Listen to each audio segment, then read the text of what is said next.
सबसे अच्छा शस्त्र दरबारी कार्यवाही के मध्य बादशाह अकबर ने दरबारियों से एक प्रश्न पूछा। प्रश्न था, बचाव के लिए सबसे अच्छा शस्त्र कौन सा है? एक एक कर दरबारियों ने इन प्रश्न का उत्तर दिया।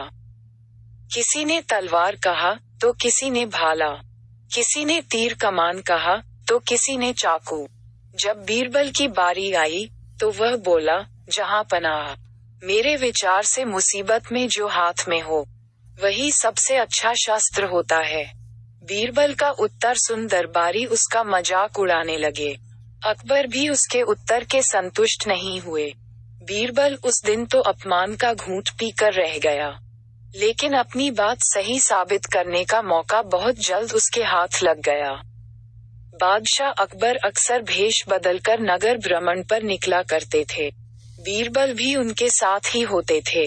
एक दिन इसी तरह वे दोनों नगर भ्रमण पर निकले। वे एक तंग गली से पैदल गुजर रहे थे। तभी एक मतवाला हाथी उस गली में आ गया। उस हाथी को देख अकबर डर गए। उस समय उनके पास एक तलवार थी, लेकिन इतने बड़े हाथी के सामने वह किसी काम की नहीं थी।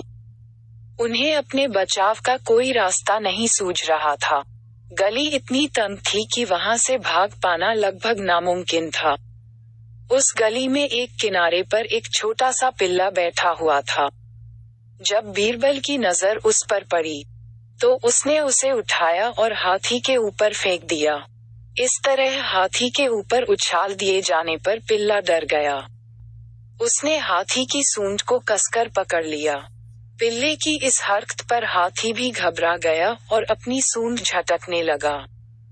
हाथी के सूंड झटकने पर पिल्ला सूंड से फिसलने लगा और स्वयं को गिरने से बचाने के लिए उसने अपने पंजे और दांत हाथी की सूंड पर गड़ा दिए। हाथी बिलबिला उठा और सूंड को झटकते हुए पलटकर गली के बाहर भागने लगा। हाथी के गली से बाहर भागने पर अकबर को चैन आया। पसीने पोंछते हुए जब उन्होंने बीरबल को देखा, तो बीरबल मुस्कुरा रहा था। अकबर बीरबल की मुस्कुराहट का अर्थ समझ नहीं पाए और पूछ बैठे, बीरबल, ऐसी संकट की घड़ी में भी तुम मुस्कुरा रहे हो? बीरबल बोला, जहां पनाह, मुसीबत की इस घड़ी में छोटा सा पिल्ला हमारा शस्त्र बना और हमारी रक्षा की। इस घटना से आपको अवश्य यकीन हो गया होगा कि मुसीबत में जो हाथ में हो, वही सबसे अच्छा शस्त्र होता है। अकबर ने भी मुस्कुराते हुए हामी भरी और बोले, बीरबल तुम सही थे। उस प्रश्न के सही उत्तर के साथ आज हमारी रक्षा करने के लिए भी तुम पुरस्कार के पात्र हो। अगर आपको वीडियो अच्छा लगा तो सब्सक्राइब करें और शेयर करें एजुकेशन स्टोरी।